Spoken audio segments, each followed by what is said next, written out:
Hey songwriters, welcome to At Home Songwriting. I'm Chad Shank, and today this video is nothing but advice for other songwriters from other songwriters. So if you're new and just starting out, or if you've been doing it a while, need a little kick in the pants, here's some advice to hopefully inspire you and get you writing more songs. So let's check it out. So if someone came to you as an artist and said, I want to be a songwriter, I want to kind of do what you're doing, what's that first initial thing that you tell people, since you're kind of a little bit further along in that process? I actually had someone ask me about this recently, and I think it just comes down to what do you want what do you want your story to be? Like, what do you want to tell other people? If there was something you could say. And I think that kind of gets me in the right mindset of like, okay, what am I trying to do with this song? What am I trying to do next? And obviously, a lot of people aren't at the exact same stage, but I would just tell them to believe in themselves. Like, I never believed in myself growing up. I had a lot of people always telling me different things that kind of maybe put me in a shell, maybe put me in a box. And as I got older and as I experienced different things, I just kind of realized like, hey, I have one shot at this life. Like, might as well do what I want to do, and it doesn't really matter what anybody else thinks. So I think the biggest thing is just telling your story and just believing in yourself, and the sky's the limit. And I think it's a more important time than ever to really lean into the basics. I mean, really, you know, really leaning into your craft. Really, even let's say you've written a bunch of songs, you know, to someone who's getting started, you've written a bunch of songs and you like them, go out and get feedback. Go out and be vulnerable like that. Go out and play your stuff for other people. Listen to what they say. See if what they're responding with is what you're comfortable with them responding to. And then when you do get the feedback and because everyone will get feedback that they don't like, yes, deal with the psychological frustrations of that, because they will be there.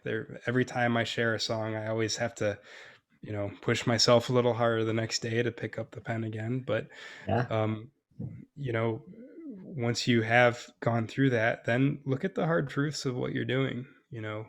Again, if you're trying to move beyond a certain point, if you want to keep moving forward in this, you're not satisfied with where you're at, look at the hard truths, because yeah, you can post music up there and it'll probably stay there for a very long time, forever maybe.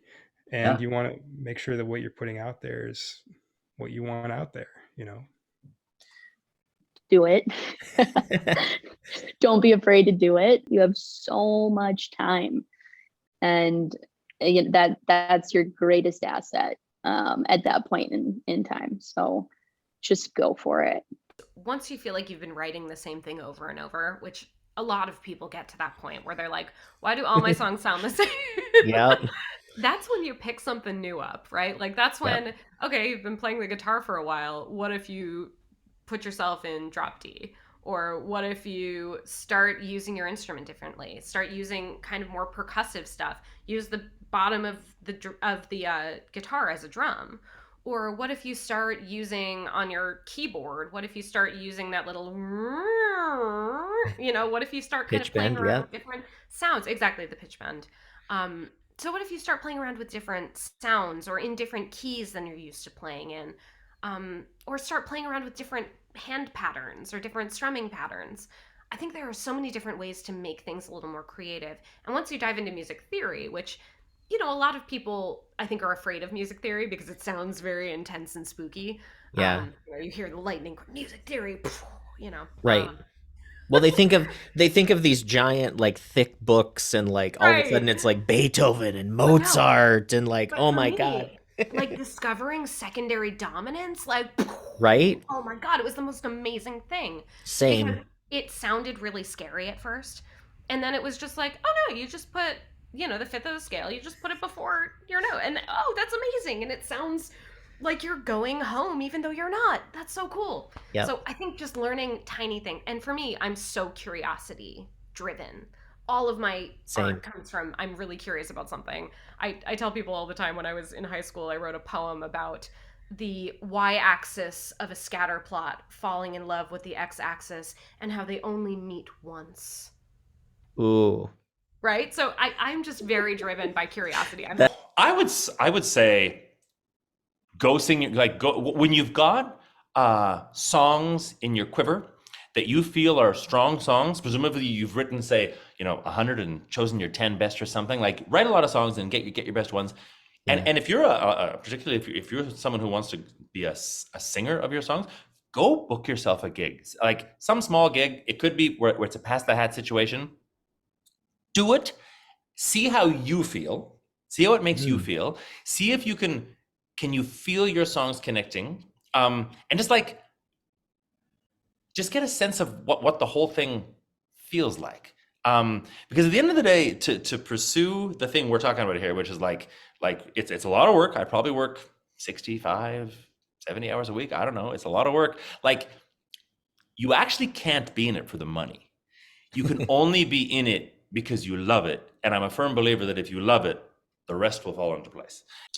I'm very big on the law of detachment, which is the idea of focusing on the intention and detaching from the outcome. So essentially, the advice I would give them is to love the process. Make sure you love the process and you're doing it for the right reasons, and focus on that. Become obsessed with just enjoying the process of making music, and don't worry too much about the initial response or how many plays you get or that sort of thing, just because, especially when you start out, you can't really expect that to be that much of a response anyways, since you're just starting. So I would just say, yeah, just like love the process and love making music and love that, and don't worry too much about the results, because if you love it, you're going to continue to do it regardless of the results.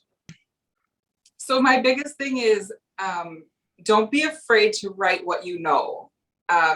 You may think of what you think of in your head as cliche, or nobody needs another song about how I lost my girlfriend last week. We do need that song, because guess what? Somebody else just lost their girlfriend last week too, right? So yeah. I feel like don't ever be afraid to write about what you know, and also reach out and let other people hear your music. I have to say, like, of course, with my friends listening to my music growing up, it was like, yeah, that was cool. And my brothers would give me some nice, honest feedback about some of my songs.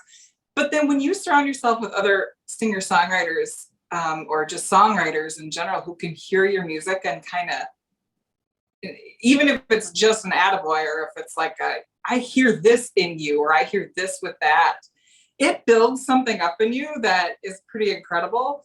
So group, listening and being able to watch like what you do when you teach about how different ways to put together a song and write a song and feel different things through a song, like that's huge. So the way the internet is set up, we're pretty lucky. Yeah. So there's a lot of options to have other people hear you and read your lyrics or hear your music. So that's my advice. Don't be afraid to come out and share it, and share your story in it. Because you don't have to tell everybody it's your story. Absolutely. Change the names, yeah. Perspective.